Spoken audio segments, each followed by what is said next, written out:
Halo guys, assalamualaikum, selamat datang kembali di NN Top 11 Channel. Apa kabar semuanya? Semoga teman-teman selalu sehat dimanapun berada. Hari ini saya akan menjawab pertanyaan dari Bang Auzorasenko yang mungkin mewakili pertanyaan dari teman-teman semua. Jadi Bang Auzorasenko bilang, Bang, rencananya saya mau pakai striker false 9 untuk pengganti striker targetmanku.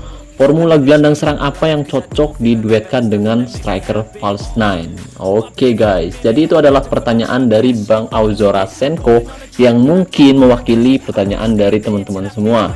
Untuk itu hari ini saya akan mencoba membahasnya menurut pengalaman saya pribadi. Karena kebetulan saya juga memiliki penyerang false 9 yang masih jadi andalan saya musim ini guys. Jadi buat teman-teman yang penasaran, pastikan kamu simak baik-baik video ini sampai selesai agar teman-teman tidak gagal paham.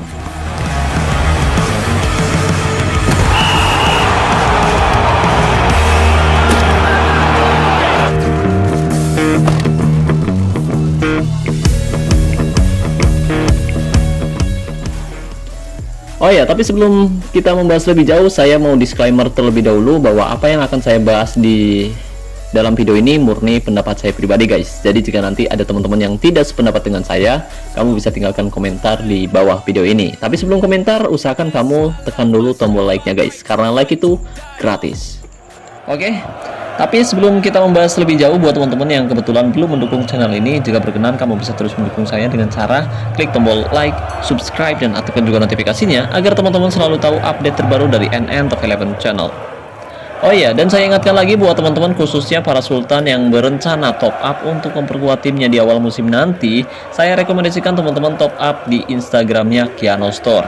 Jadi di sana tuh menjual token dengan harga yang lebih murah dan yang pasti amanah. Dan di sana juga bisa unlock sponsor spesial premium atau bisa juga unlock kartu bulanan dengan harga yang lebih terjangkau guys. Lalu untuk cara top upnya juga mudah guys. Nanti kamu bisa top up via ID Top 11 atau juga bisa top up via login. Jadi tunggu apa lagi nih? Khusus buat para sultan yang berencana top up untuk memperkuat timnya, top up aja langsung di Instagramnya Kiano Store. Linknya ada pada deskripsi video ini ya guys. Terima kasih. Oke guys, jadi kebetulan sejak 10 musim yang lalu saya juga sering menggunakan penyerang false 9 di susunan tim inti yang saya miliki guys, khususnya di akun utama saya FC Buteng.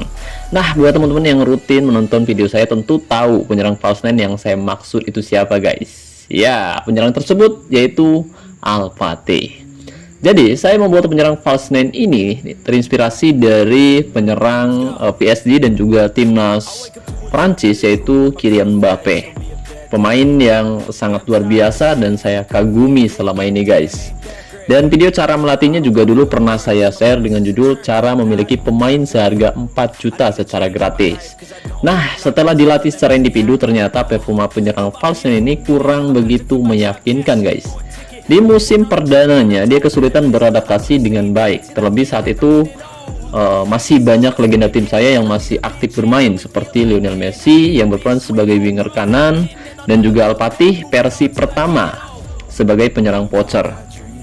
Selain itu, saya juga punya penyerang engance yang saya beri nama Ronaldinho atau yang dulunya saya beri nama João Felix di area tengah guys, yang membuat saya dilema kira-kira pemain mana saja yang akan saya turunkan sejak menit pertama. Tapi karena penyerang false 9 lebih fleksibel, jadi pada debut pertamanya saya tempatkan penyerang false 9 ini sebagai gelandang serang tengah guys, mendampingi Felix untuk mendukung peran penyerang poacher. Nah, untuk formasinya sendiri, dulu saya sering sekali menerapkan formasi 3-2-2-3 butterfly guys, dimana untuk susunan pemainnya kurang lebih seperti ini guys. Jadi di posisi striker, saya menempatkan penyerang poacher. Di area sayap, saya menempatkan 2 winger. Dan di area tengah, saya menempatkan penyerang engance dan juga penyerang false 9. Nah, dalam uji coba pertama, ternyata kombinasi seperti itu kurang sesuai guys. Dan itu terjadi karena di sini saya terlalu banyak menempatkan gelandang serang yang membuat performa pemain depan saya justru menurun di setiap pertandingannya. Nah, pada percobaan yang kedua, waktu itu saya coba ubah sedikit strategi dengan menarik penyerang engance dari susunan tim inti. Jadi formasinya kembali berubah dari yang awalnya formasi 3-2-2-3 butterfly menjadi formasi 3-4-3 diamond atau 3-1-2-1-3, di mana saya hanya menempatkan penyerang false 9 sebagai gelandang serang tengah untuk mendukung peran striker dan 2 winger di depan. Tapi setelah beberapa pertandingan juga sama guys, performanya tidak cukup baik. Ya, meskipun akhirnya penyerang Falsnain ini membantu tim saya meraih double winner pada debut pertamanya, dan dia juga sukses menjadi pencetak gol terbanyak untuk tim saya. Tapi saya kurang puas dengan kinerja lini depan tim saya di musim tersebut guys. Nah, puncaknya terjadi di musim berikutnya guys, tepatnya di musim ke-170, di mana tim saya kembali meraih quadruple. Bahkan setelah itu, tim saya sukses mempertahankan trofi si kuping besar selama 4 musim berturut-turut guys. Mantap. Dan penyerang Falsnain serta rekan-rekannya yang lain juga sukses membantu tim saya mempertahankan gelar juara liga selama 12 musim guys. Mantap. Dan sampai saat ini saya masih mempertahankan pemain-pemain andalan saya tersebut. Jadi kesuksesan ini tidak lepas dari kombinasi lini depan yang saya buat guys. Kuncinya bukan hanya terletak pada penyerang Falsnain ataupun penyerang Engance, tapi kuncinya ada pada rekan-rekannya yang lain yang membantu penyerang Falsnain ini bisa terus berkembang dan bisa bermain lebih baik lagi di setiap musimnya guys.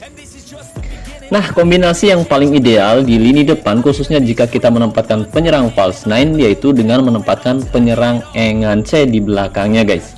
Dan ini sudah terbukti. Berhasil saya lakukan selama 12 musim terakhir, di mana tim saya nyaris tidak pernah absen meraih trofi liga sejauh ini guys.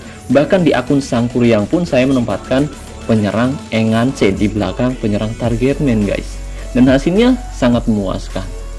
Dan untuk formasinya sendiri di akun FC Buteng waktu itu saya sering menerapkan formasi 3-1-4-1-1, 3-4-3 Diamond, dan formasi 4-5-1. Tapi posisi penyerang Engance saya tarik mundur mendekati posisi midfielder center, atau lebih tepatnya menggunakan formasi 4-4-1-1 guys. Oh ya guys, tapi barangkali ada yang bilang, "Bang, apakah cukup hanya dengan kombinasi gaya main aja tim kita bisa main bagus bang?" Jawabannya tentu tidak guys. Menurut saya, gaya main tidak cukup tanpa kombinasi atribut pemain yang tepat di setiap posisinya guys. Jadi, misal kita tidak memiliki pemain dengan atribut yang sesuai dengan gaya mainnya, ada kemungkinan hasilnya menjadi kurang efektif di setiap pertandingannya. Untuk itu, sebelum kamu menerapkan taktik, strategi, dan formasi, usahakan kamu sudah memahami dan mengenal betul pemain-pemain inti yang kamu miliki. Sebagai contoh, saya membentuk kombinasi lini depan yang berbeda di setiap posisinya. Nah, tujuannya yaitu agar nanti setiap pemain bisa saling melengkapi di setiap pertandingannya guys. Bisa saling melengkapi, bisa saling berkontribusi untuk rekan-rekannya yang lain. Nah, di posisi striker di sini saya menempatkan penyerang Falsnain pencetak gol yang punya kelebihan pada atribut penyelesaian serta tembakan, didukung oleh atribut dribble, penempatan posisi, dan kecepatan yang baik. Jadi dengan kemampuannya itu, Alpati, penyerang Falsnain, sukses mengemas ratusan gol selama membela tim saya guys. Sementara di belakangnya dulu saya menempatkan penyerang Engance yang punya kelebihan pada atribut umpan dan penyelesaian, didukung oleh atribut dribble, sundulan, serta kreativitas, membuat dia juga sukses mengemas ratusan gol dan juga assist selama membela tim saya. Jadi tugas penyerang Engance ini selain membantu membuka ruang maupun memberikan assist, dia juga bisa mencetak gol ketika penyerang Falsnain sedang tidak dalam performa terbaiknya guys. Jadi dia itu adalah penyerang serba bisa. Meskipun dari segi atribut memang atribut tembakannya rendah, tapi saya membuat atribut penyelesaiannya dibuat lebih tinggi. Kemudian saya juga tidak lupa untuk meningkatkan atribut kreativitasnya guys. Jadi dia akan bertugas untuk memberikan suplai bola dan juga menciptakan peluang untuk rekannya serta mencetak gol sendiri jika ada kesempatan. Kemudian di sisi kanan dan kiri saya menempatkan dua winger yang punya kelebihan pada atribut umpan crossing dan dribble, didukung oleh atribut kecepatan dan juga penempatan posisi, membuat dia menjadi pemain kunci sekaligus pemberi assist terbanyak untuk tim saya di beberapa musim ini guys. Karena penyerang Engance saya performanya sudah mulai menurun karena usianya sudah mulai menua dan kualitasnya juga sudah sangat rendah saat ini. Sementara di area tengah, di sini saya menempatkan gelandang Regista. Nah, gelandang ini saya buat menjadi gelandang serba bisa, dan kesalahan saya saat melatihnya secara individu, saya tidak terlalu fokus meningkatkan kreativitasnya guys, dan itu yang membuat lini tengah tim saya terkadang menjadi kurang kreatif karena saya juga jarang menurunkan penyerang Engance yang saya miliki guys. Sementara untuk gelandang box to box juga sama, pemain ini bukan pemain didikan saya sendiri, jadi saya mengandalkan atribut bawaan tanpa meningkatkannya lagi. Dan di posisi gelandang bertahan, di sini saya menempatkan gelandang jangkar guys. Jadi sebelum tim lawan masuk ke area pertahanan tim saya, dia harus bisa melewati gelandang jangkar ini terlebih dahulu. Jadi dengan keterampilan bertahannya yang baik, gelandang ini sering menjadi benteng yang sulit dipecahkan oleh penyerang tengah lawan di setiap pertandingannya guys.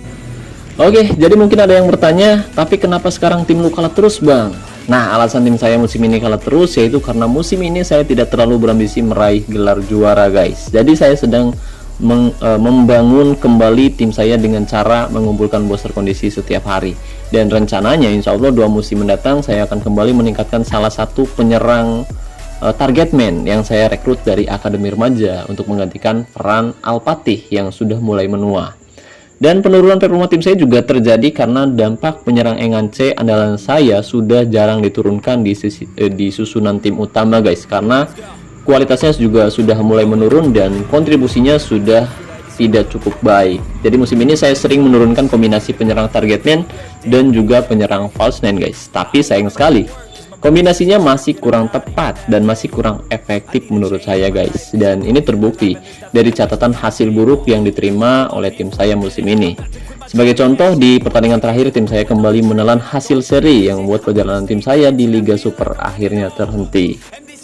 Jadi kesimpulannya menurut saya pribadi, kombinasi yang bagus itu antara penyerang false nine dan penyerang Engance, didukung oleh winger di sampingnya untuk memberikan suplai bola dari sisi.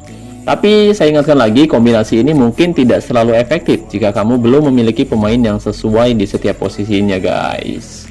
Oke, jadi gimana nih menurut teman-teman?